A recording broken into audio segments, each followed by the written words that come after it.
It's been a while since we've posted a longer form video, as we've had our hands full, juggling a few different projects.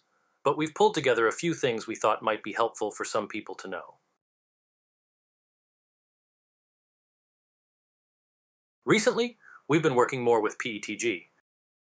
Since there's already plenty of content out there comparing the basic experiences of printing with PLA and printing with PETG, we'll focus here on some of our observations that may be more unique to the intersection between 3D printing and laser marking.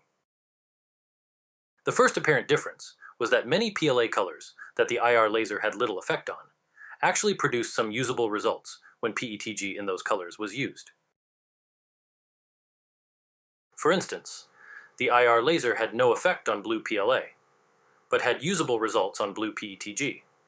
Similarly, there was very little effect on green PLA, but with green PETG, there was much more usable range.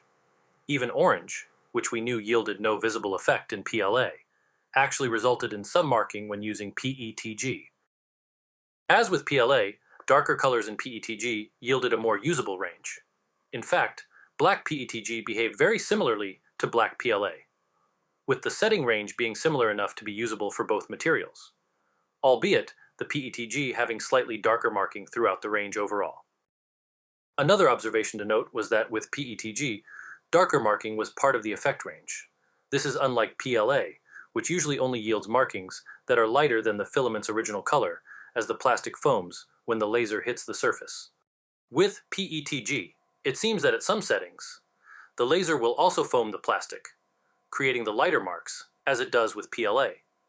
But at other settings, it will evenly burn or scorch the material, creating marks that are darker than the original color of the PETG.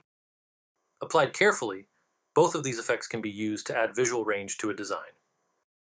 By now, most of you probably already have it, but we'll put a link to the laser test file we've been using in the accordion menu at the bottom of the landing page for the PETG study.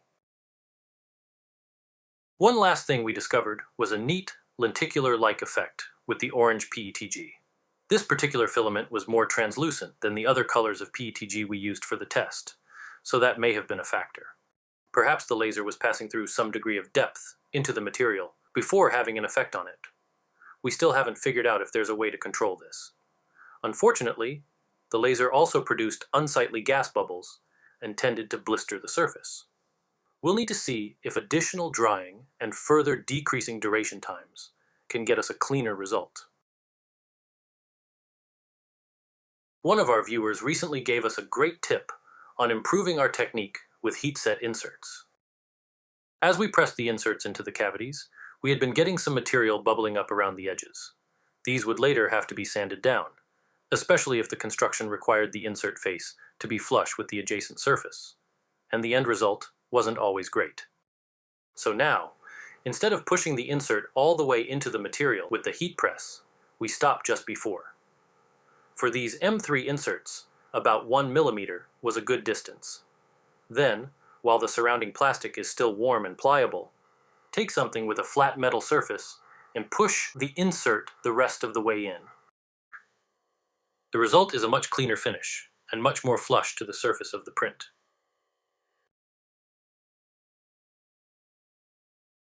We've updated the original file for the T7 case, eliminating the divider and maximizing the interior cavity.